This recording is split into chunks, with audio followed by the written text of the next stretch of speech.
नमस्कार विद्यार्थी मित्रांनो, विजन गव्हर्नमेंट जॉब हे आपल्या एज्युकेशन चॅनलवरती आपलं पुन्हा एकदा स्वागत आहे.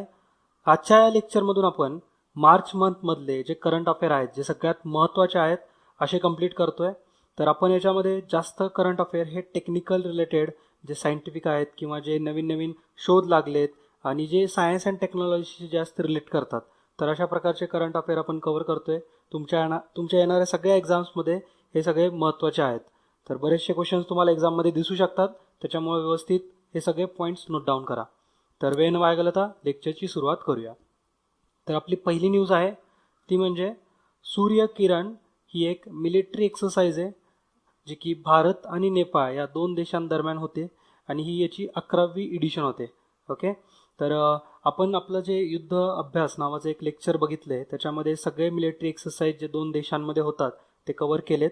तर ज्यांनी कुणी बघितलेलं नाही आहे ते लेक्चर, इथे राईट हँड कॉर्नरला एक लिंक येईल, तिथून तुम्ही ते लेक्चर बघू शकता आणि इम्पॉर्टंट आहे, एक्झाममध्ये विचारू शकतात ते. तर ही जी सूर्यकिरण 2017 हे जी 11वी एडिशन झाली आहे ही भारतामध्ये झाली, उत्तराखंडमध्ये झाली आहे आणि तिथलच्या पिठोरागड भागामध्ये हे झालं. आणि गेल्या वर्षीचे म्हणजे जी लास्ट सराव झाला होता हा नेपाळमध्ये झाला होता, हे पण लक्षात ठेवा. आणि हे जे सराव आहे हा वर्षातून 2 वेळा आयोजित करण्यात येतो, तर हे सुद्धा महत्त्वाचं आहे. तर एका वर्षामध्ये हे 2दा हे मिलिटरी एक्सरसाइज कंडक्ट होतात. पुढची न्यूज आहे, ही पण एक मिलिटरी एक्सरसाइज आहे, अल नहाय 2. ही दुसरी एडिशन होती, त्याच्या नावामध्येच असतं अल नहाय 2. जसं आपण सूर्यकिरण 11 बघितलं तर त्याच्यावरून कळून येईल की हे 11वी एडिशन होती आणि ही दुसरी एडिशन आहे. तर भारत आणि ओमान या दोन देशांच्या दरम्यान हे अल नहाय नावाचं जे मिलिटरी एक्सरसाइज आहे ही कंडक्ट केली जाते. याच्या आधी 2015मध्ये ती कंडक्ट केली होती, ओमानमध्ये कंडक्ट केली होती आणि ते ओमानमध्ये मस्कट येते. ओके, आणि यावर्षीची जी 2017ची मिलिटरी एक्सरसाइज झाली आहे ही हिमाचल प्रदेशमध्ये झाली आहे. हिमाचल प्रदेशमध्ये सुद्धा कुठे विचारलं तर दौलाधार नावाची डोंगर रांगा आहेत, तर त्या डोंगर रांगांमध्ये ही मिलिटरी एक्सरसाइज कंडक्ट झाली. ओके, तर महत्त्वाची एक्झामसाठी येऊ शकते हे क्वेश्चन्स. त्यानंतर INS तिलांचंग ही एक नौका आहे जी आपल्या कारवार येथील नौदलाच्या सेवेत दाखल झाली आहे. तर ही महत्त्वाची न्यूज आहे. सायन्स अँड टेक्नॉलॉजीमधला हा महत्त्वाचा पार्ट आहे. युद्ध नौका, अजून कुठल्या कुठल्या सबमरीन इन्क्लूड होतात, तर याच्यावरती सुद्धा क्वेश्चन येतात एक्झाममध्ये. तर ही जी INS तिलाचंग आहे तर ही एकदम फास्ट अशी युद्ध नौका आहे, म्हणजे तिचा वेग अत्यंत असा फास्ट आहे. ही स्वदेशी बनावटीची आहे आणि विशेष म्हणजे एक टेक्नॉलॉजी यूज केली जाते. म्हणजे टेक्नॉलॉजी म्हणजे एक कॅटेगरी असती, तर वॉटर जेस्ट फास्ट ॲक्ट क्राफ्ट ही एक कॅटेगरी आहे. या कॅटेगरीमध्ये आपण टोटल 4 अशा नौका बनवणार आहेत, तर यापैकी ही तिसरी आहे. तर याच्या आधी आपण 2 ऑलरेडी बनवल्यात. एकाचं नाव आहे INS तिहायू आणि दुसऱ्याचं नाव आहे INS टारमुंगली. तर हे असे 2 ऑलरेडी बनवल्यात आणि ही जी INS तिलांचंग आहे ही त्याच्यातली 3rd अशी आपण बनवली आहे. एकूण 4 बनवणार आहोत. तर ह्याची जी लांबी आहे ही 50 मीटर लांब आहे. त्यानंतर याच्यावरती बऱ्याच अशा वेगवेगळ्या प्रकारच्या गन आपण इन्स्टॉल करू शकतो. तर याच्या जे आपल्या बॉर्डर किंवा कोस्ट लाईन सिक्युरिटीशी रिलेटेड ही अतिशय महत्त्वाची युद्ध नौका आहे. ओके, पुढची न्यूज बघूयात. ही महत्त्वाची न्यूज आहे. आता हे जे नाव आहे हा एक शॉर्ट फॉर्म दिलेला आहे तुम्हाला, FORPHEUS, म्हणजेच future Omron robotic technology for exploring possibility of harmonized automation with sinic theoretics. Okay, तर हे एक रोबो आहे. तर या रोबोचं एक वर्ल्ड रेकॉर्ड त्यांनी सेट केला आहे. तो एक टेबल टेनिस प्रशिक्षण देणारा रोबो आहे आणि सगळ्यात फास्ट असल्यामुळं याचा वर्ल्ड रेकॉर्ड सेट झाला आहे की त्यांनी सगळ्यात जवळजवळ जे आपले ह्युमन बिईंग आहेत त्या सगळ्यांचेच रेकॉर्ड मोडत स्वतःचा एक रेकॉर्ड फॉर्म केला आहे. ओके, तर हा जपनीज टेक्नॉलॉजीवाला रोबो आहे, म्हणजे जपानने याला बनवला आहे. तुम्ही ह्या रोबोचा एक व्हिडिओ आहे तो पण बघू शकता. आता समोर तुम्हाला स्क्रीनवर दिसेल, याच्यातून तुम्हाला चांगलं व्हिज्युअलाइज पण होईल. Okay, Omron has developed a concept model of a ping-pong robot capable of continuous rallies with a human player. This model balances precise rotational speed estimation and real-time responses to accurately predict the ball's trajectory. The margin of error between the calculated value of the instant the ball will reach the robot and the actual value is but a few centimeters. When the human player strikes the ball, the robot starts calculating its response based on as many as 80 factors per second. Two cameras in the upper portion of the machine track the ball's position and velocity, then use its trajectory curvature and deceleration to estimate rotational speed. तुम्हाला चांगल्या पद्धतीने हे analysis कळालं असेल. आपण आपली पुढची news बघूयात. तर एक पुरस्कार दिले जातात, त्याचं नाव आहे नारी शक्ती पुरस्कार. हे 2016चे जे पुरस्कार आहेत हे 31 प्रभावशाली वेगवेगळ्या क्षेत्रातल्या महिलांना दिले गेले. 8 मार्चला जागतिक महिला दिन असतो, त्या दिवशी तुम्हाला माहिती असेल. तर महाराष्ट्रातल्या 2 महिलांना हा पुरस्कार देण्यात आलेला आहे. एक म्हणजे मुमताज काझी, त्या आपल्या रेल्वेच्या पहिल्या डिझेल चालक आहेत किंवा ड्रायव्हर आहेत, पहिल्या फिमेल ड्रायव्हर आहेत त्या. आणि दुसरी व्यक्ती आहे ती म्हणजे रीमा साठे. तर या एक ऑर्गनायझेशन आहे हॅपी रूट्स नावाची, तर याच्या संस्थापक आहेत. तर विदर्भामध्ये ज्यावेळेस दुष्काळ पडला होता तर तिथं शेतकऱ्यांना दुष्काळाला तोंड देण्यासाठी किंवा त्यांच्या उत्पन्न व्हावं काहीतरी म्हणून त्यांचे वेगवेगळे उत्पन्नाचे मार्ग, त्यांनी पर्यायी मार्ग शोधून काढले होते. आणि त्याचबरोबर 12,000 छोट्या आणि वेगवेगळ्या आदिवासी शेतकऱ्यांचे थेट कृषी उत्पादन त्यांनी सॉर्सिंग नेटवर्क विकसित करून त्यांना उत्पादनाचा एक वेगळा सोर्स उपलब्ध करून दिला होता. तर दोन्ही व्यक्ती महत्त्वाच्या आहेत, विचारू शकतात एक्झाममध्ये या. तर एकूण 31 महिलांना देण्यात आला 8 मार्चला. आणि महाराष्ट्रातल्या कोण 2 व्यक्ती आहेत तर मुमताज काझी आणि रीमा साठे. कोपर्निकस निरीक्षण, तर हा एक प्रोजेक्ट आहे ॲक्च्युली कोपर्निकस नावाचा. या प्रोजेक्ट अंदर काय होतं तर आपल्या पृथ्वीचं निरीक्षण करण्यासाठी हा कार्यक्रम युरोपियन स्पेस एजन्सीच्या सहाय्याने चालवण्यात येतो. तर याच्या अंडर एकूण 7 उपग्रह पाठवण्यात येणार आहेत. ह्याच्यापैकी पाचवा उपग्रह हा पाठवण्यात आलेला आहे, त्याचं नाव आहे सेंटिनल-2B. लक्षात ठेवा, हे नाव विचारू शकतात एक्झाममध्ये. एकूण 7 उपग्रह पाठवायचे, त्याच्यापैकी हा 5वा पाठवला आहे ऑलरेडी, आत्ताच पाठवला, आणि त्याचं नाव आहे सेंटिनल-2B. तर एक्झाममध्ये हे सुद्धा विचारू शकतात. आणि पहिला कधी पाठवला होता तर पहिला 2014मध्ये पाठवण्यात आला होता. आणि अशा प्रकारचं म्हणजे एक वेगवेगळे आपल्याला याच्यातून आन्सर्स भेटतील की पृथ्वीचे निरीक्षण करून की याची उत्पत्ती कशी झाली असेल, बाकीच्या वेगवेगळ्या गोष्टी. तर हे जे लॉन्चिंग झालं तर हे फेंच युगाना येथून युरोपियन स्पेस एजन्सीने वेगा या रॉकेटद्वारे हा उपग्रह प्रक्षेपित केला. ओके, तर कुठून केला आहे तर फ्रेंचमधून केला आहे युरोपियन स्पेस एजन्सीनी वेगा या त्यांच्या रॉकेटद्वारे. हे सगळं महत्त्वाचं होतं, एक्झाममध्ये विचारू शकतात. स्वाती ही एक आपली एक रडार प्रणाली आहे जी की क्षेपणास्त्र जे असतील, मिसाईल्स असतात, तर त्याचा शोध घेईल.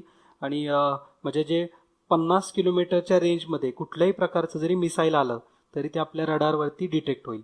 तर ही एक रडार प्रणाली आहे, त्याचं नाव आहे स्वाती.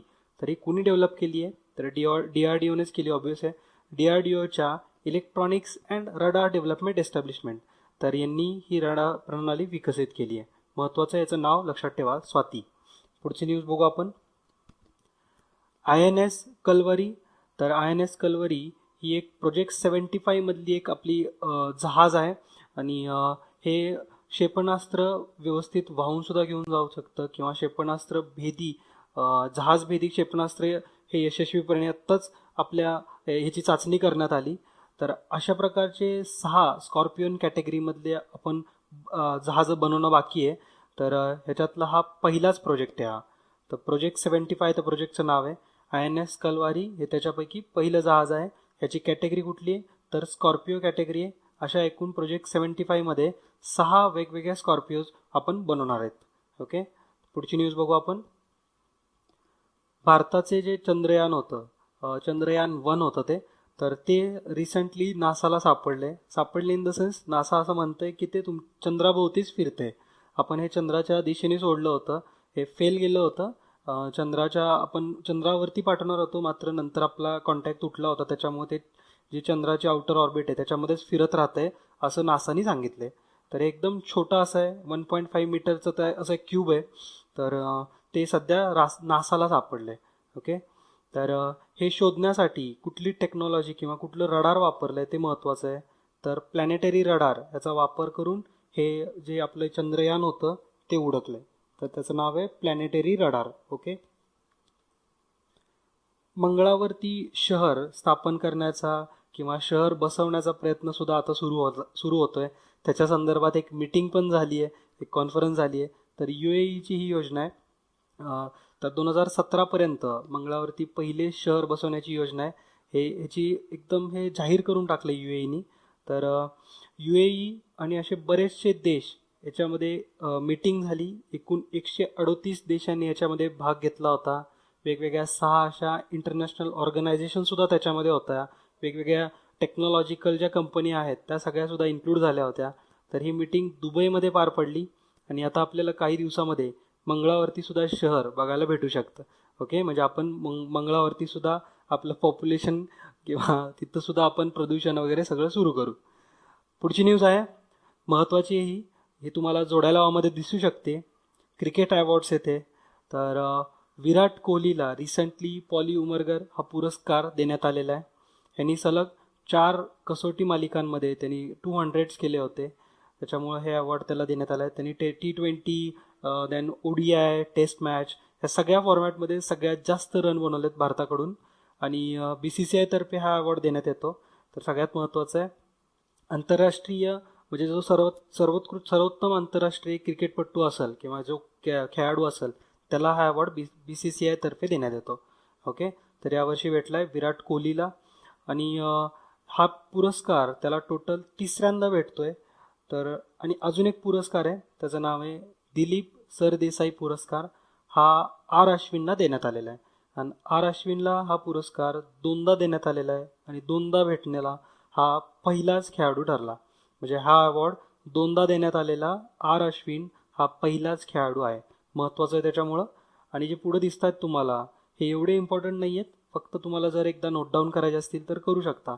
जसं की लाला अमरनाथ पुरस्कार रणजीसाठी कुणाला देण्यात आला आहे, मर्यादित खेळासाठी कुणाला देण्यात आलेला आहे, त्यानंतर सर्वाधिक धावा कुणाच्या होत्या, सर्वाधिक बळी. तर हे तुम्ही नोट डाऊन करू शकता. एवढे इम्पॉर्टंट नाही आहे. पुढची न्यूज बघू आपण.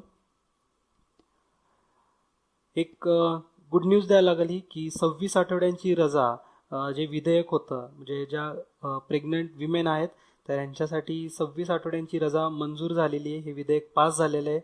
तर आधी 14 आठवड्यांची म्हणजे याच्यामध्ये 14 आठवड्यांची वाढ करण्यात आलेली आहे. आधी फक्त 12 आठवड्यांची रजा देण्यात येत होती. आता याच्यामध्ये 14 आठवड्यांची वाढ करून डायरेक्ट 26 आठवड्यांची रजा हे मातृत्व रजा किंवा ही प्रेग्नन्सीच्या वेळेसच्या जे लीव असतात तर त्याच्यामध्ये ॲड झालेलं आहे. तर आधीचं जे विधेयक होतं त्याच्यामध्ये दुरुस्ती करण्यात आलेली आहे.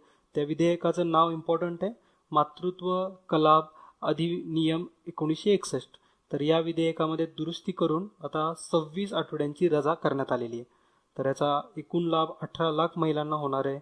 आणि अशा प्रकारचे जर आपण सुट्ट्या जर काउंट केल्या तर या रजा देण्यात जगामध्ये भारताचा 3रा क्रमांक लागतो. तर ह्याच्या म्हणजे जे नंबर ऑफ वीक ज्या लीव आहेत ह्याच्यामध्ये 1 नंबरला आहे कॅनडा. कॅनडामध्ये एकूण 50 आठवड्यांची सुट्टी दिली जाते प्रेग्नन्सी लीव्ज. आणि त्यानंतर दुसरा जो देश आहे तो म्हणजे नॉर्वे. तर नॉर्वेमध्ये सुद्धा 44 आठवड्यांच्या सुट्ट्या दिल्या जातात. आणि भारत त्यानंतरचा 3रा देश आहे. भारतामध्ये एकूण 26 आठवड्यांच्या सुट्ट्या आता रिसेंटलीच मंजूर झाल्यात. ओके, तर हे सगळ्या गोष्टी महत्त्वाच्या होता. तुम्हाला एक्झाममध्ये हे डायरेक्टली दिसू शकतात अशा प्रकारचे क्वेश्चन. हे तर महत्त्वाचंच आहे की पहिला देश कुठला आहे म्हणजे सगळ्यात जास्त सुट्ट्या कुठल्या देशामध्ये दिल्या जातात तर ते म्हणजे कॅनडा. कॅनडामध्ये 50 आठवड्यांच्या सुट्ट्या दिल्या जातात. तर आणखीन पण काही महत्त्वाचे मुद्दे आहेत त्याच्यामध्ये. जसं की ही जे नवीन दुरुस्ती करण्यात आली आहे तर याच्यामध्ये असं मेन्शन केलं आहे की जर 2च मुलं असतील तर 2 मुलांसाठी म्हणजे जे 2 मुलं होतील तर त्यांच्यासाठी 26 आठवड्यांच्या रजा देण्यात येतील. मात्र 3ऱ्या किंवा 4थ्या मुलासाठी 12 आठवड्यांची पगारी रजा देण्यात येईल. म्हणजे त्यावेळेस जे पहिल्या 2 मुलं असतील त्यांच्यासाठी 26 आठवड्यांच्या सुट्ट्या आहेत.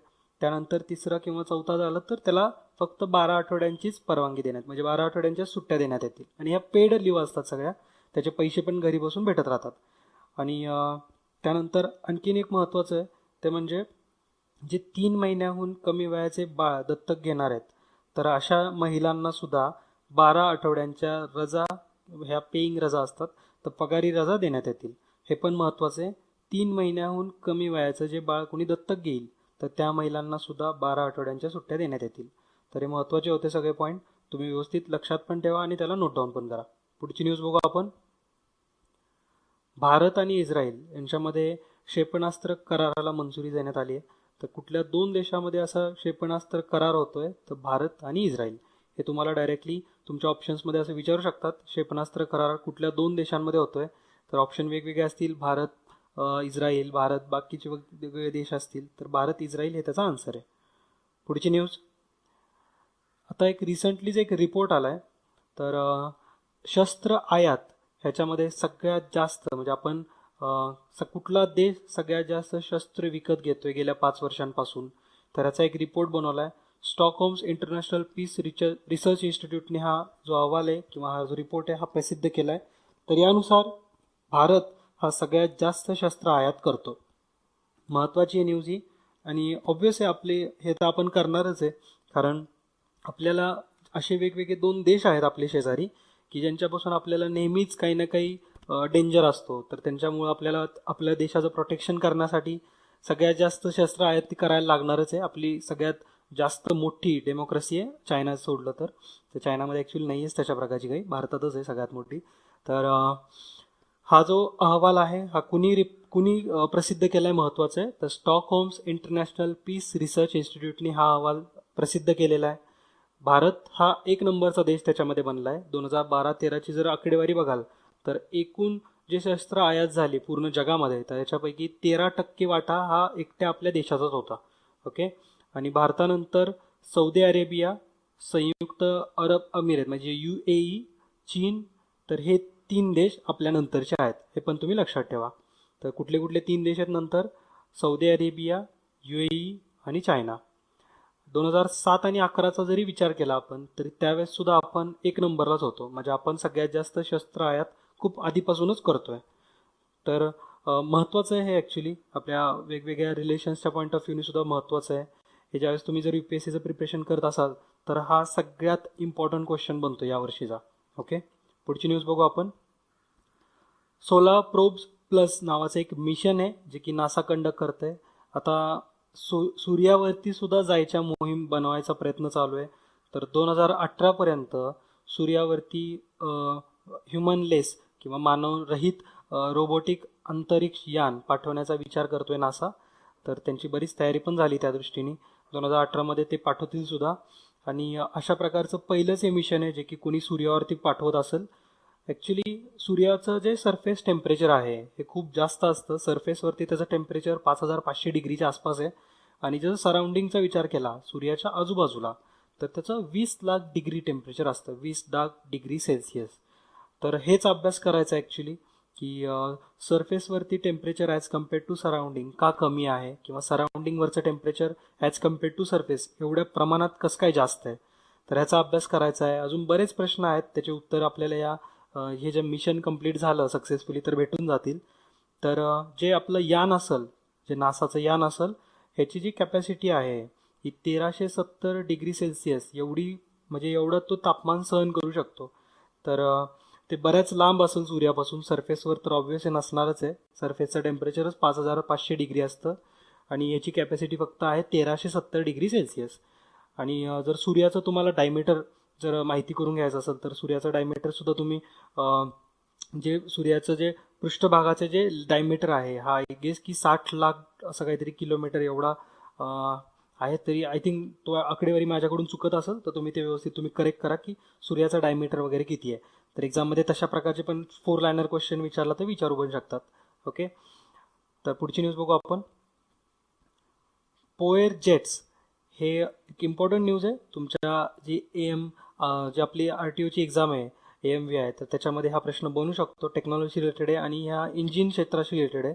तर देशातील पहिली अशी स्वदेशी बनावटीची खाजगी जेट इंजिनचं उद्घाटन करण्यात आलेलं आहे. तर या जेटला नाव दिले पोएर जेट्स.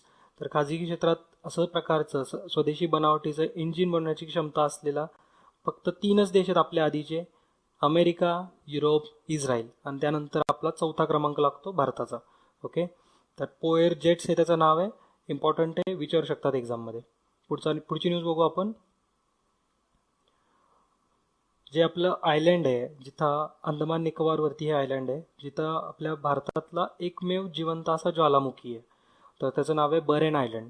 तर हे अंदमान निकोबारपासून म्हणजे अंदमान निकोबारमध्येच आहे जे पोर्ट ब्लेअर आपलं जे तिथलची पोर्ट ब्लेअर कॅपिटल आहे, तर इथून ते 140 किलोमीटरच्या आसपासच आहे फक्त, म्हणजे फार जवळ आहे तिथून. तर हे जो ज्वालामुखी होता हा परत एकदा ॲक्टिवेट झाला आहे. तिथं आता राख वगैरे दिसायला सुरुवात झाली आहे. त्या डोंगरातून राख वगैरे निघतीये. तर आधी 1991 मध्ये तो परत एकदा जागृत झाला होता. त्याच्या आधी तो 150 वर्ष फक्त, म्हणजे 150 वर्ष शांत होता. 1991च्या 150 वर्ष पाठीमागे गेला तर त्यावेळेस कधी तर त्याचा उद्रेक झाला असेल. मात्र आता परत एकदा त्याचे जे तो व्होल्कॅनो आहे परत एकदा ॲक्टिव्ह व्हायला सुरुवात झाली आहे. तर ही महत्त्वाची न्यूज आहे. एक्झाममध्ये जॉग्रफीमध्ये तुम्हाला विचारू शकतात की भारतातला कोणता असा एकमेव असा ॲक्टिव्ह व्होल्कॅनो आहे, तर तो म्हणजे बरेन आयलंड. आणि हे जी माहिती आहे ही नॅशनल इन्स्टिट्यूट ऑफ ओशनोग्राफी म्हणजे NIO ने प्रसिद्ध केली. तर त्याच्यामुळं महत्त्वाची ही पुढची न्यूज बघू. ऑपरेशन थंडरबर्ड आणि ऑपरेशन सेव्ह कुर्मा. तर हे दोन ऑपरेशन्स आहेत वेगवेगळे. हे ऑपरेशन्स आपल्या वन्यजीव म्हणजे जी वन्यजीव गुन्हेगारी असती, तर वेगवेगळे जसं की तस्करी आहे, पक्ष्यांची हत्या करणं, कासवं पकडणं, तर याच्यापासून रोखण्यासाठी म्हणून हे ऑपरेशन ॲक्टिवेट केलं होतं. तर वन्यजीव गुन्हे रोखण्यासाठी हे ऑपरेशन कंडक्ट केले वन्यजीव गुन्हे नियंत्रक ब्युरोने, म्हणजेच WCCB. तर ह्यांनी हे कंडक्ट केलं ऑपरेशन. तर 3 जानेवारी ते 19 जानेवारी या दरम्यान हे ऑपरेशन कंडक्ट केले होते. तर ऑपरेशन थंडरबर्ड त्याच्या नावातच आहे की ते बर्ड्स रिलेटेड प्रोटेक्शन किंवा हे ऑपरेशन बर्ड्स रिलेटेड कंडक्ट करतील. आणि कासवांच्या तस्करी आणि शिकारी रोखण्यासाठी ऑपरेशन सेव्ह कुर्मा तर हे ऑपरेशन कंडक्ट केलं होतं. तर याच्यामध्ये 15,000 कासवांना व्यवस्थित वाचवलं आहे, म्हणजे त्यांना जिवंतपणे वाचवलं 15,000 कासवांना. तर WCCB तर याची स्थापना केली होती 2007 मध्ये आणि त्याचा हेडक्वार्टर आहे दिल्लीमध्ये. तर महत्त्वाची न्यूज आहे ही. पुढची न्यूज बघू आपण. एक मीटिंग झाली किंवा एक कॉन्फरन्स झाली आणि त्याचं नाव आहे राष्ट्रीय जैवविविधता काँग्रेस. तर ती 2017ची आपली ही जी मीटिंग होती ही तिरुअनंतपुरम इथं पार पडली. तर ह्याचा जी थीम होती ही महत्त्वाची थीम विचारू शकतात, main streaming biodiversity for sustainable development. तर ही त्याची थीम आहे राष्ट्रीय जैवविविध काँग्रेस 2017. कुठं पार पडली तर तिरुअनंतपुरममध्ये. ही न्यूज महत्त्वाची आहे, तुमच्या सायन्स अँड टेक्नॉलॉजीमध्ये हा प्रश्न बनू शकतो. ग्राफ एअर टेक्नॉलॉजी रिलेटेड आहे. तर तुम्हाला माहिती असेल ग्राफीन हा एका कार्बन एवढा फक्त जाडीला असतो आणि तो जो कार्बन आहे कार्बनपासून तो बनवला जातो. तर जगातला सर्वाधिक मजबूत आणि हलका हा पदार्थ आहे, ग्राफीन नाव आहे त्याचं. हा सगळ्यात जास्त गुड कंडक्टर आहे. म्हणजे गुड कंडक्टरचा विचार केला तर सिल्वर, स्टील, तांबे हे जे वेगवेगळे धातू आहेत त्याच्यापेक्षा सगळ्यात जास्त गुड कंडक्टर हा ग्राफीन आहे. ओके. तर आपल्याला ग्राफीनचा यूज वेगवेगळ्या इलेक्ट्रॉनिक्स यांत्रिक जे वेगवेगळे हे इलेक्ट्रॉनिक्स वेगवेगळे हे असतील उपकरणं, तर तिथं आपण त्याचा यूज करू शकतो. थर्मल आणि ऑप्टिकल असे वेगवेगळे त्याच्यामध्ये गुणधर्म आहेत, त्याच्यामुळे आपण त्याचा चांगला यूज करू शकतो. आधी याचं जे कॉस्ट म्हणजे प्रोडक्शन कॉस्ट होती ही खूप जास्त होती, वेगळ्या टेक्नॉलॉजीनी बनवत होते. मात्र आता ही जी ग्राफ एअर टेक्नॉलॉजी आहे ही अशी एक टेक्नॉलॉजी सायंटिस्ट लोकांनी उडकून काढली आहे ऑस्ट्रेलियाच्या, की त्यातून फक्त आपण सोयाबीनपासून हे वेगळ्या म्हणजे एकदम चांगल्या दर्जाचं असं ग्राफीन बनवू शकतो. तर ही न्यूज होती ती की सोयाबीनपासून उच्च दर्जाचे ग्राफीन बनवण्यामध्ये जे ऑस्ट्रेलियन एक इन्स्टिट्यूट आहे त्याचं नाव आहे Commonwealth scientific and industrial research organisation CSIRO. तर यांना यश आलेलं आहे. सोयाबीनपासून ते बनवत आहेत आता ग्राफीन. आधी याच्यासाठी खूप खर्च लागायचा, मात्र ही जी ग्राफ एअर टेक्नॉलॉजी आहे ही अत्यंत चीप आहे, अत्यंत स्वस्त आहे आणि ह्याच्यामध्ये एकदम भारी क्वालिटीचं ग्राफीन आपण बनवू शकतो. तर त्यामुळे ही महत्त्वाची न्यूज आहे. तुमच्या एक्झाममध्ये हा प्रश्न येऊ शकतो की आता ग्राफीन एअर टेक्नॉलॉजीमध्ये कुठल्या पदार्थाचा वापर केला जातोय, तर सोयाबीन. तर सोयाबीनपासून उच्च दर्जाचे ग्राफीन बनवण्यात येणार आहे. पुढची न्यूज बघू आपण. तरंगता सौर प्रकल्प हा असा प्रकल्प भारताने बनवला आहे, NTPCनी बनवला आहे आपल्या. तर केरळमध्ये कायमकुलम इथं Rajiv Gandhi combined cycle power plant इथं हा प्रकल्प एस्टॅब्लिश करण्यात आलेला आहे, तो उभारण्यात आलेला आहे. तर हा भारतातला सगळ्यात मोठा तरंगता सौर प्रकल्प आहे. ओके. तर याची जी कॅपॅसिटी आहे ही 100 किलोवॅट मेक इन इंडियाच्या अंडर हे बनवण्यात आलेलं आहे. तर मेक इन इंडियामध्ये आपण बरेच वेगवेगळे प्रोडक्ट्स आत्तापर्यंत बनवलेत, लॉन्च केलेले आहेत. त्याच्यामुळे हे जे मेक इन इंडिया आपला प्रोजेक्ट होता हा खूप सक्सेसफुल ठरला आहे. तर हा पण जो आपला तरंगता सौर प्रकल्प आहे तो पण मेक इन इंडियाच्या अंडरच बनवला आहे. तर NTPCची जी संशोधन व विकास संस्था आहे त्याचं नाव आहे नेत्रा. तर नेत्रा आणि central institute of plastic engineering and technology या दोघांनी मिळून हा तरंगता प्लॅटफॉर्म विकसित केला आहे. ओके, तर महत्त्वाचं आहे, हे इम्पॉर्टंट आहे, एक्झाममध्ये असा प्रश्न बनू शकतो डायरेक्टली. पुढची न्यूज बघू आपण. ही न्यूज आपल्या पर्यावरणाशी संबंधित आहे. एक्झाममध्ये हे पर्यावरणाच्या पेपरमध्ये तुमच्या MPSCच्या मेन्समध्ये सुद्धा विचारू शकतात. तर ग्रेट बॅरियर रीफ हे महत्त्वाचं आहे. हे ऑस्ट्रेलियाच्या जवळ एकदम ऑस्ट्रेलियाच्या पूर्व किनारपट्टीला आहे आणि त्याचं जे ग्रेट बॅरियर रीफ आहे हे असं एक एक एरिया आहे. तुम्हाला आता व्हिडिओमध्ये दिसेल ते पुढं की त्या एरियामध्ये बऱ्याच आपल्या बायोडायव्हर्सिटीज आहेत, वेगवेगळे प्लांट्स आहेत, वेगवेगळे ॲनिमल्स तिथे राहतात. सॉरी. तर तिथं कोरल ब्लिचिंग होते सध्या. कोरल ब्लिचिंग म्हणजे काय, तर पाण्याचं टेम्परेचर राईज झाल्यामुळं, म्हणजे पाण्याचं टेम्परेचर वाढल्यामुळं ज्या ते त्याला म्हणतात प्रवाळ म्हणतात. तर प्रवाळमध्ये जे वेगवेगळे प्रकारचे शेवाळ जमा होतं, तिथं ॲनिमल्स जातात. तर पाण्याचं टेम्परेचर वाढलं की काय होतं की त्या प्रवाळचे शेवाळ वगैरे शिरलेले असतं, त्यांना वेगवेगळे कलर प्राप्त झालेले असतात. मात्र ज्यावेळेस आपल्या पाण्याची हीट वाढती आहे किंवा टेम्परेचर वाढतं त्यावेळेस त्या प्रवाळातून वेगवेगळे ते शेवाळ आहेत ते बाहेर पडायला लागतात आणि प्रवाळ एकदम पांढरे पडून डेड होऊन जातात. ओके, तर याला कोरल ब्लिचिंग म्हणतात. तुम्हाला या व्हिडिओमधून सगळी त्याची इन्फॉर्मेशन व्यवस्थित भेटेल. तर 2016मध्ये हे असं दोनदा घडलं आहे, म्हणजे सलग हे दुसरं वर्ष आहे कोरल ब्लिचिंग व्हायचं. त्यामुळं बऱ्याच म्हणजे एक नियर अबाउट 90% इफेक्ट झाला आहे या ग्रेट बॅरियर रीफवरती.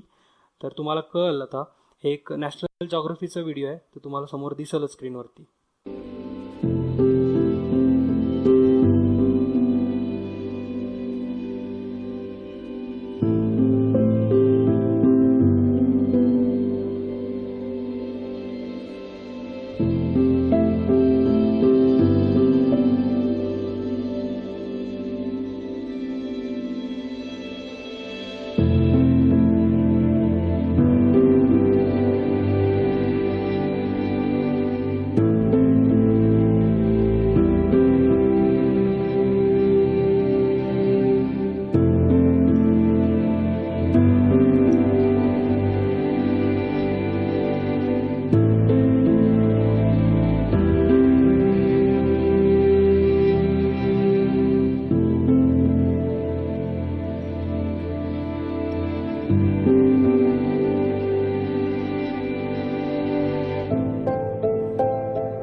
तर तुम्हाला कळालं असेल की हे जे इफेक्ट आहे आपल्या जो आपण जे प्रदूषण करतो, प्रदूषणच याला जास्तीत जास्त कारणीभूत आहे. वातावरणातील बदल, समुद्राचं तापमान वाढ. तर याच्यामुळं हे जे आपलं पर्यावरण आहे, ही जी सागर संपत्ती आहे आपली, ही नष्ट व्हायला लागली आहे आणि बऱ्याच प्रमाणामध्ये हे नष्ट सुद्धा झालेले ऑलरेडी. ओके, पुढची न्यूज बघू आपण. 17 लाख बालकांचा बळी हा दरवर्षी फक्त प्रदूषणामुळे होतो, असा रिपोर्ट WHO सांगितला आहे.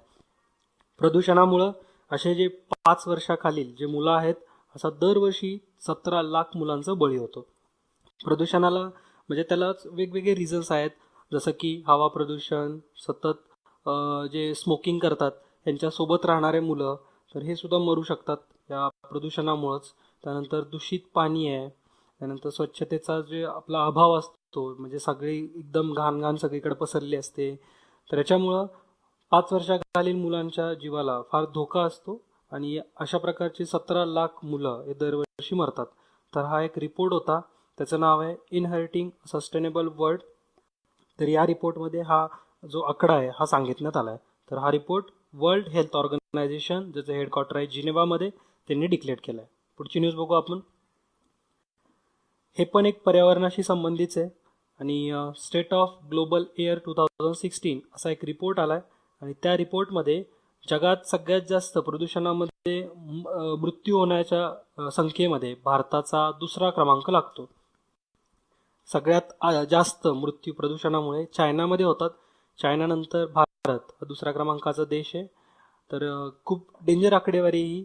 अहवालानुसार 2015मध्ये 2.54 लाख लोकांचा मृत्यू हा प्रदूषणामुळे झाला होता. म्हणजे जे प्रदूषणामुळे ओझोनला जी हानी होती त्या ओझोनला हानी झाली की वेगवेगळे गॅसेस येतात आपल्या जे बाहेरच्या सराउंडिंगमधले ते पृथ्वीमध्ये आणि त्याच्यामुळे बरेच आपल्याला वेगवेगळे आजार होतात. जसं फुफ्फुसाचे आजार होतात, कॅन्सर होतात, skin cancer and all.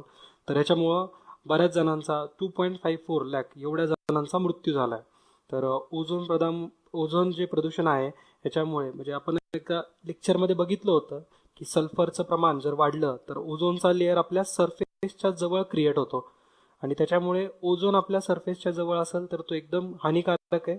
Ozone जेवढा वरती असेल तेवढा आपण त्याचा यूज करू शकतो चांगल्या पद्धतीनं, जसं की सूर्याचे किरण डायरेक्ट येणार नाहीत.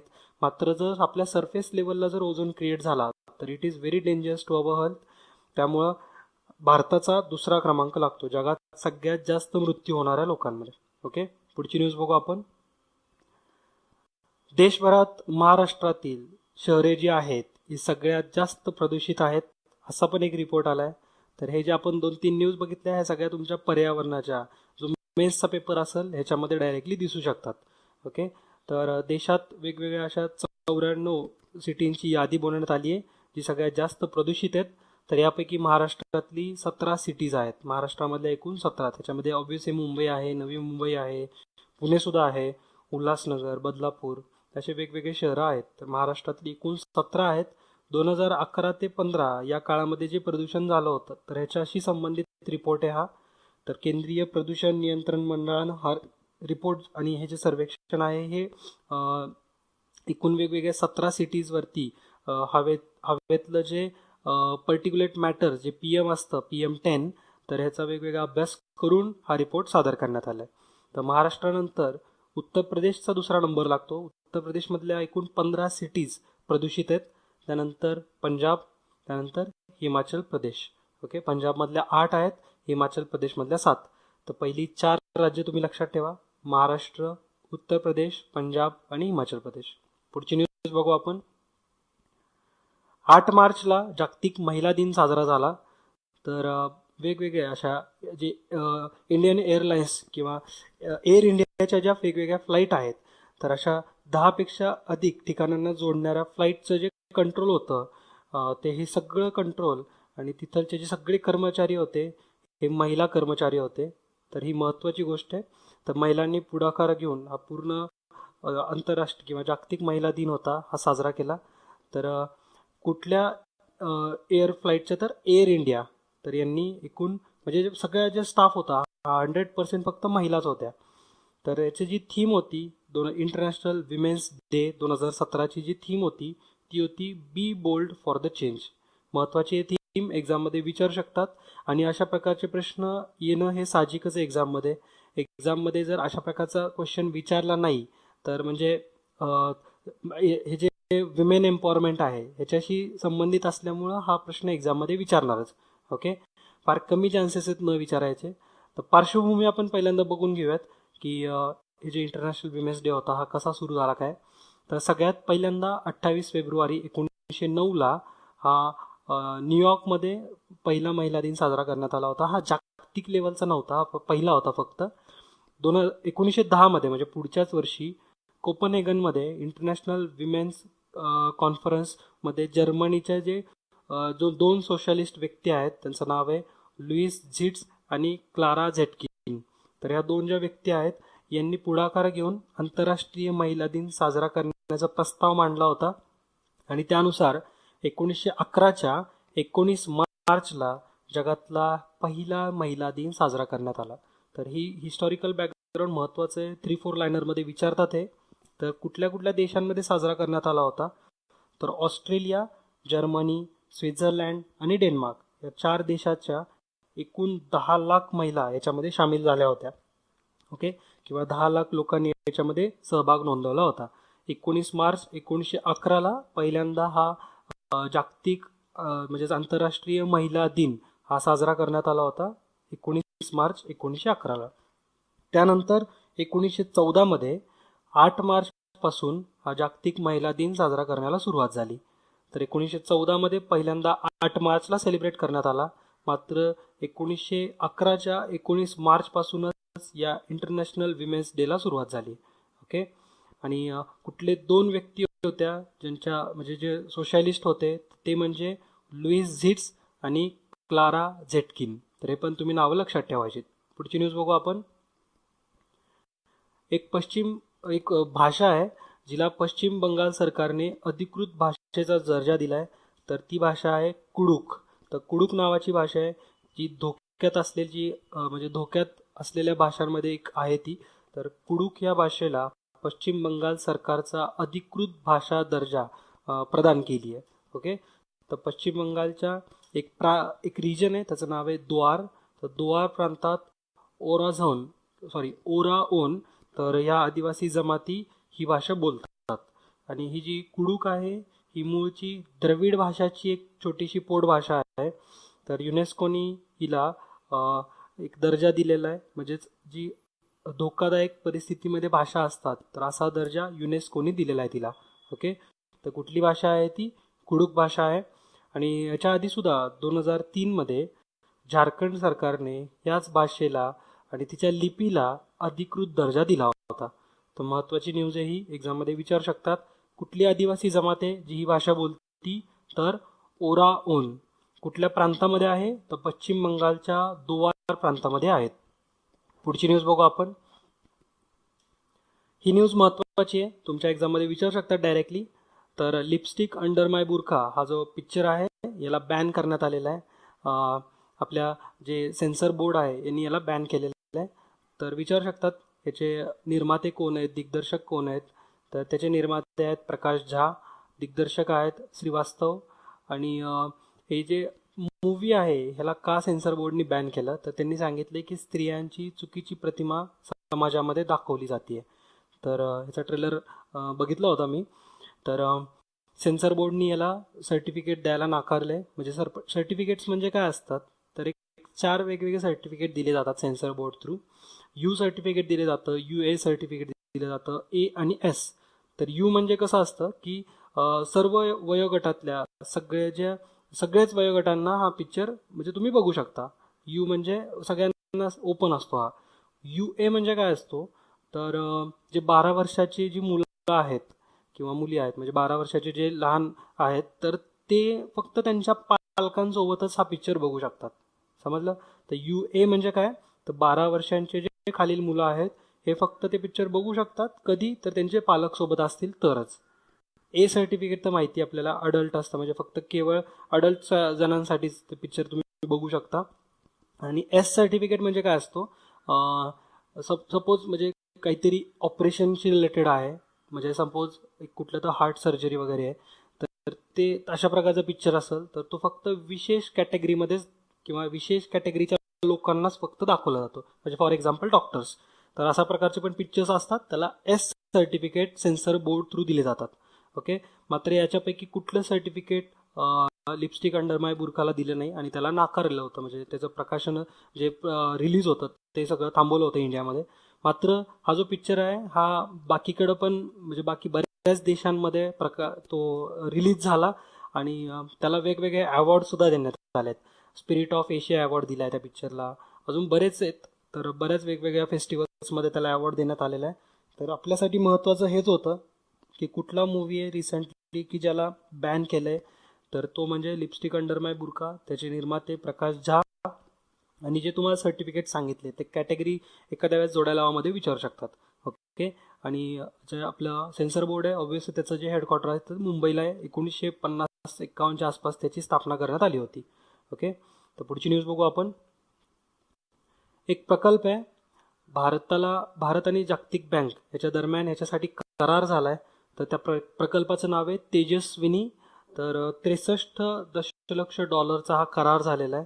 तर याच्यामध्ये नेमकं काय करणार आहेत, तर ज्या टीनेजर्स आहेत, मुली 14 ते 24 वर्षापर्यंतच्या मुली किंवा तरुण महिला, तर यांचे माध्यमिक शिक्षण पूर्ण करावं याच्यासाठी आणि त्यांना वेगवेगळ्या कला कौशल्य प्रदान करता यावेत.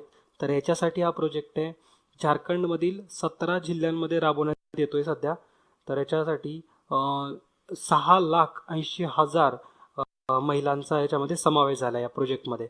ओके, तर 6,80,000 ज्या 14 ते 24 वयोगटातील मुली किंवा महिला आहेत यांचा समावेश आहे याच्यामध्ये. झारखंडमध्ये 17 जिल्ह्यामध्ये राबवण्यात येतोय आणि याच्यासाठी भारत आणि जागतिक बँक यांच्या दरम्यान 63 दशलक्ष डॉलर याचा करार झालेला आहे.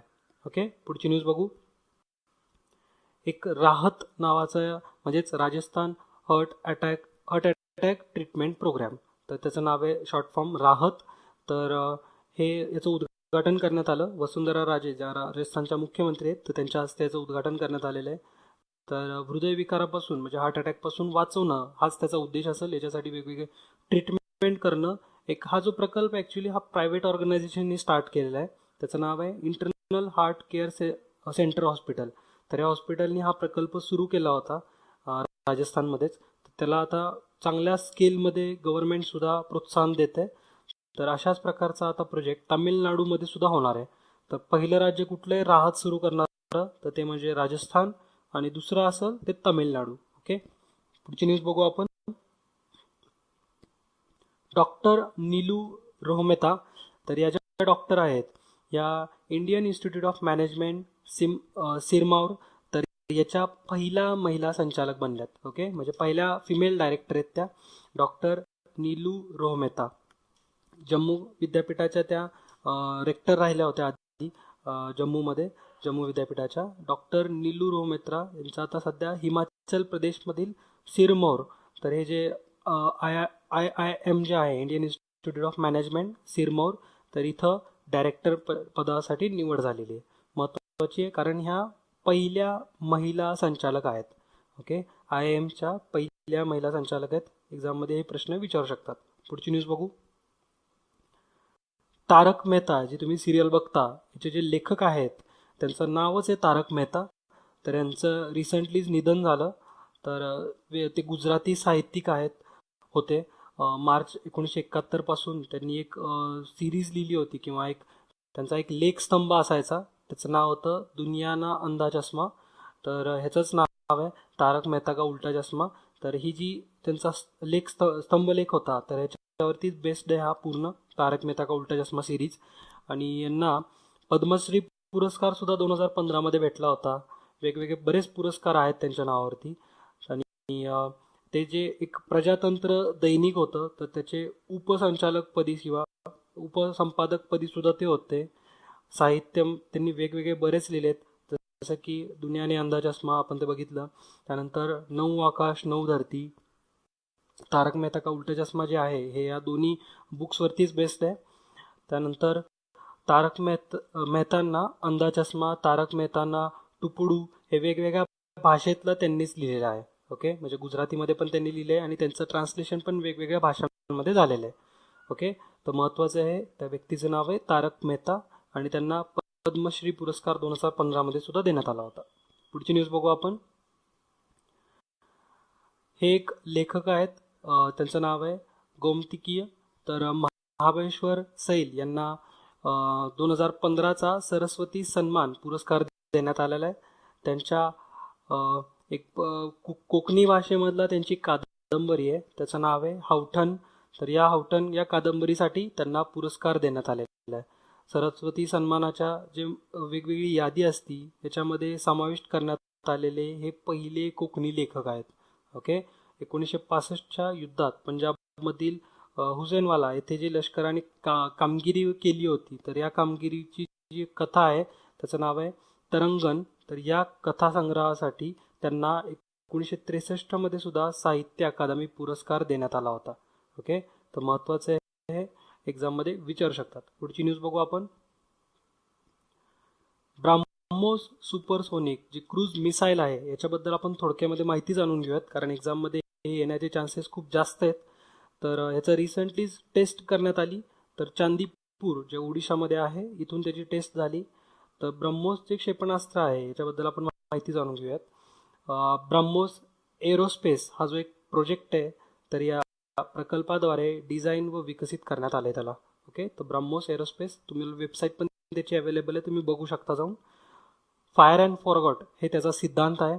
म्हणजे एकदा आपण फायर केलं तर त्याला विसरून जा. म्हणजेच काय करायचं, ते एवढं ॲक्युरेट आहे, तुम्हाला एका व्हिडिओमध्ये पुढे दाखवेल मी. एवढं ॲक्युरेट आहे, फक्त तुम्ही फायर करायचं, रिझल्टची पण वाट बघायची नाही. ते तिथं जाऊन म्हणजे ते त्याचं काम करणारच. ओके, समुद्र आणि जमिनीवर ते वेगवेगळे त्याचे जे गोल असतील किंवा जिथं हल्ला करायचा आहे समुद्रावरून पण करू शकतो, जमिनीवरून पण करू शकतो, हवेत पण तो मारा करू शकतो. ह्याची कॅपॅसिटी 300 kg कॅपॅसिटी आहे. म्हणजे त्याच्यामध्ये जे घातक असं मेटल असेल हे 300 kgची त्याची कॅपॅसिटी आहे. 290 किलोमीटर ही सध्याची त्याची रेंज आहे, पण ती 600 किलोमीटर करण्यात येईल. म्हणजे आपलं जे एक प्रोजेक्ट असतो तर तो आपण त्याच्यावरती थोडंसं जास्त ॲनालिसिस करून वेगवेगळे आपण सर्टिफिकेशन्स घेऊन त्याची किलोमीटरची रेंज वाढवू शकतो. कारण आपला MTCR मध्ये समावेश झाला आहे म्हणून आपण हे शक्य आहे.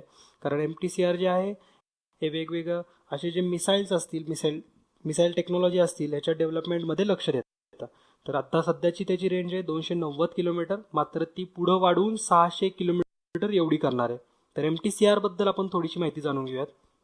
जे वेगवेगळे क्षेपणास्त्र आहेत, रॉकेट यंत्रणा आहे, जे ड्रोन्स असतात, तर ह्याच्याशी संबंधित जे टेक्नॉलॉजी आपण विकसित करतो तर त्याच्यावर नियंत्रण ठेवण्याचा उद्देश ह्या MTCRचा आहे. MTCR हे एकूण 35 देशांच्या गटांनी मिळून स्थापन केलं होतं. तर याच्यामध्ये कॅपॅसिटी ठरवलेल्या आहेत की 500 kg वाहून नेण्याची कॅपॅसिटी असली पाहिजे. जसं की ब्रह्मोसची 300 kg आहे, तशी इथं ऑलरेडी त्यांनी मेन्शन केलेलं आहे की 500 kg वजन ते वाहून नेऊ शकलं. त्यानंतर 300 किलोमीटरपर्यंतच मारा करू शकतो असं पण त्याच्यामध्ये मेन्शन असतं. तर आपण याच्यानुसारच आपली कॅपॅसिटीसुद्धा आता वाढवणार आहे. ओके, आणि जे शस्त्रास्त्रांची जी विक्री आहे, खरेदी आहे, याच्यावरती पण बंधने घालण्याचं काम हे MTCR करतं. ओके, तर शस्त्रांचे नियंत्रण ठेवणं हे अतिशय गरजेचं आहे आणि तेच काम MTCR करतो आणि भारताला रिसेंटलीच त्याचा मेंबरशिप पण भेटली आहे. ओके, तर ह्याची आपण थोडीशी परत अजून बॅकग्राऊंड बघू की MTCRची जी स्थापना होती ही एप्रिल 1987 मध्ये करण्यात आली होती G7 कंट्रीजनी. ओके, जे G7 कंट्री आहेत यांनी मिळून स्थापना करण्यात आली होती. सध्या एकूण त्याच्यामध्ये 35 वेगवेगळे कंट्री आहेत. 2004 मध्ये चीनने MTCRच्या सदस्यत्वासाठी अर्ज केला होता, पण चीनची सुद्धा जो अर्ज होता हा फेटाळण्यात आला आहे. ओके, म्हणजे चीन या MTCR मध्ये मोडत नाही, तर त्यांना सदस्यत्व नाही आहे. एकूण 35 देश याच्यामध्ये सदस्यत्व आहे. सुरुवात एकूण 7 देशांनी मिळून केली होती. जे आपलं ब्रह्मोस आहे यावर्षीचं आपण जे टेस्ट केलं आत्ता, तर त्याच्याशी रिलेटेड तुम्ही थोडीशी इन्फॉर्मेशन आणखीन या व्हिडिओ थ्रू मिळवू शकता. ओके,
तर मित्रांनो, या लेक्चरमध्ये आपण अशा प्रकारचे चेंजेस केले होते थोडेफार, की तुम्हाला थोडंसं प्रॅक्टिकली कसं आहे हे दाखवलं तर जास्त चांगल्या पद्धतीने तुम्ही इम्प्लिमेंटेशन करू शकता. आणि हे गरजेचंच आहे. आपण फक्त एक अभ्यास करायचा म्हणून करू नये, असा थोडंसं प्रॅक्टिकली पण व्ह्यू घेतला पाहिजे की नक्की ब्राह्मोस म्हणजे एक्झॅक्ट त्याचं वर्किंग कसं असतं, जे आपण रोबो बघितला तो नेमका कसा आहे हे कळालं तर आपण चांगल्या पद्धतीनं त्याला एक्झाममध्ये सुद्धा, सपोज जर इंटरव्ह्यूमध्ये जरी विचारलं तरी आपण चांगल्या पद्धतीने एक्सप्लेन करू शकतो.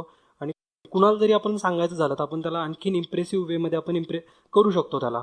ओके, तर असे जर चेंजेस तुम्हाला पुढच्या लेक्चर्समध्ये पण पाहिजे असतील, अशा प्रकारचे व्हिडिओ जर तुम्हाला आवडले असतील तर तुम्ही कमेंट बॉक्समध्ये तसं नक्की मेन्शन करा. पुढच्या येणारे जे आपले लेक्चर्स असतील वेगवेगळे, जसं की आपण आता AMVIच्या पॉईंट ऑफ व्ह्यू 1-2 लेक्चर सुद्धा घेऊयात टेक्निकल मुलांसाठी.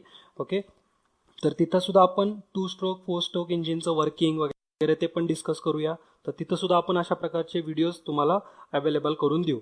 ओके, तर हे लेक्चर आवडलं असेल तर त्याला नक्की लाईक करा आणि मित्रांमध्ये पण शेअर करा. हा मार्च या करंट अफेअर सिरीजमधला पहिला पार्ट होता. मार्चमधला दुसरा पार्ट सुद्धा लवकरच अपलोड होईल आणि तिथं तुम्हाला सगळ्या ज्या इम्पॉर्टंट अपॉइंटमेंट्स आहेत, ज्या इम्पॉर्टंट न्यूज आहेत त्या सुद्धा आपण कव्हर करू. तर भेटूया पुढच्या लेक्चरमध्ये. तोपर्यंत जय हिंद, जय महाराष्ट्र. धन्यवाद.